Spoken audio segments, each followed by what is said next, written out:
नमस्कार, मी Rajani frontline news Maharashtra या राष्ट्रीय यूट्यूब पोर्टल चॅनलमध्ये आपले सहर्ष स्वागत करत आहे। खोची शाळेच्या क्रीडांगणांवर अतिक्रमणाचा आरोप खोची प्राथमिक शाळेच्या क्रीडांगणावर अतिक्रमण झाल्याचा आरोप करत संपूर्ण शाळेच्या जागेची शासकीय मोजणी करून चौकशी करावी अशी मागणी ग्रामस्थ, आजी-माजी विद्यार्थी व शाळा व्यवस्थापन समितीने केली आहे। क्रीडांगण गट क्रमांक 415 व सिटी सर्वे क्रमांक 698 मधील 2219 चौरस मीटर जागेत असल्याचे निवेदनात नमूद आहे।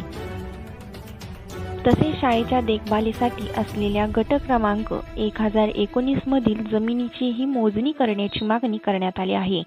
या प्रकरणी 2023 पासून ग्रामपंचायतीकडे पाठपुरावा सुरू असल्याचे अर्जदारांचे म्हणणे आहे। माहिती अधिकारातून ही माहिती मागवण्यात आली असून जुलै 2026 मध्ये पंचायत समिती हातकणंगलेच्या गटविकास अधिकाऱ्यांकडे अर्ज करण्यात आला। शाळेची जागा अतिक्रमण मुक्त ठेवण्यासाठी तातडीने मोजणी करून अतिक्रमण आढळल्यास कारवाई करावी अशी मागणी करण्यात आली आहे। माझं नाव प्रमोद बाबासाहेब सुडुंशी, मी विद्यमान प्रशासकीय ग्रामपंचायत सदस्य आहे खोची।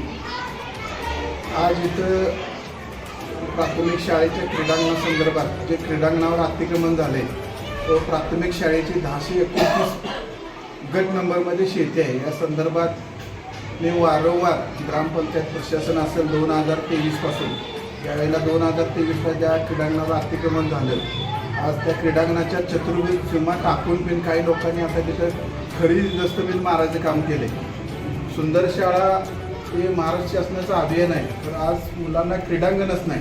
क्रीडांगण नसल्यामुळं मुलांना क्रीडांगणाच्या क्षेत्रामध्ये तर त्यांची प्रगती झाली पाहिजे, मुलं खेळली पाहिजेत, हा शासनाचा उपक्रम असल्यामुळे तर वारंवार मी तक्रार केली। मी आज मुख्याध्यापक माननीय गाडगे सर त्यावेळेला होते 23ला, त्यांच्याकडे पण मी लेखी माहितीचा अधिकार दिला, तिने उत्तर दिलं नाही। त्याच्यानंतर आता घोरपडे सर मुख्याध्यापक आहेत, मी डिसेंबर 2025मध्ये मी त्यांना माहितीचा अधिकार दिला।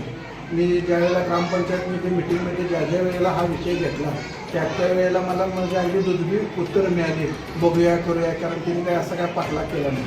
ज्यावेळेला मी डिसेंबरमधलं माहितीचा अधिकार ज्यावेळेला मी दिला नाही, त्यावेळेला मी पुढचं पाऊल म्हणून मी यांच्याकडे मी केस BDO साहेबांच्याकडे मी तो अर्ज वर्ज केल्यानंतर वर्ग केल्यानंतर त्या अर्जाची आज 21 तारखेला सुनावणी। त्याबरोबर आज आम्ही शाळेमध्ये आज आमच्या सगळ्यांच्या वतीनं परत एक निवेदन देण्यासाठी आमचे ज्येष्ठ मार्गदर्शक महावीर मडके यांच्या मार्गदर्शनाखाली DS पाटील सर, रणजित पाटील, सचिन पाटील, ओंकार भोसले, बंधू सपकाळ, महेंद्र पाटील, अमृत शिंदे सरकार, शाळेचे आता नूतन अध्यक्ष झालेले अमर पाटील, सचिन पाटील, इंद्रे सर, कृष्णात सपकाळ, ही सर्वच मंडळी जी शाळेवर प्रेम करणार आहे। कारण आपली शाळा ज्या शाळेमध्ये आम्ही शिकलो आहे, ज्या शाळेतनं अनेक PSI झाल्यात, अधिकारी झालेत, काय न्यायालयात झालेत, अशी जी लोक इथं शिकलेले आहेत, त्या लोक इथं शिकलेल्या शाळेचं फार मोठं योगदान आहे। कैलासवासी G.A. पाटील साहेबांनी जे पहिले सभापती होते त्यांच्या माध्यमातून हे जिल्ह्यातलं हे 2 मजली असणारं शाळा जिल्हा परिषदचे हे पहिलंच तालुक्यातलं उदाहरण आहे। त्यांच्या कामाची पोचपावती म्हणून जे इथं ग्राउंड होतं, जी शाळेची शेती होती 1029 गटनंबर, त्याला मास्तरकी या नावानं मराठीमध्ये त्याला संबोधलं जात होतं। आम्ही त्यामध्ये हुलगा काढायला एकदा गेलेलो होतो, म्हणजे त्यावेळेला सोयाबीन नसायचं, पाणी नसायचं, त्यामुळे तिथं कोरडवाहू म्हणजे पावसावर शेती असायची। त्या शेतीचं पण भविष्यामध्ये या 30-40 वर्षामध्ये कुठं मागमूस नाही। राहिलेली 3 गुंठेची जमीन आहे ती प्रॉपर्टी कार्डमध्ये म्हणजे सिटी सर्वेला, आणि तिथं प्राथमिक शाळा क्रीडांगण असं त्यामध्ये उल्लेख आहे। मग वारंवार जर आपण चर्चा करून जर त्याला न्याय मिळत नसेल तर भविष्यामध्ये आम्ही उपोषण करण्याच्या ग्रामपंचायतीसमोर आम्ही निवेदन त्यांनाही पण दिले, आम्ही उपोषण करणार आहे। होता येईल तेवढं लवकरात लवकर अतिक्रमण काढून घ्यायचे, सार्वजनिक आहे, कुणाच्याही मालकीचं नाही, आपली शाळा आहे ती शासनाच्या माध्यमातून यांनी दखल घ्यावी।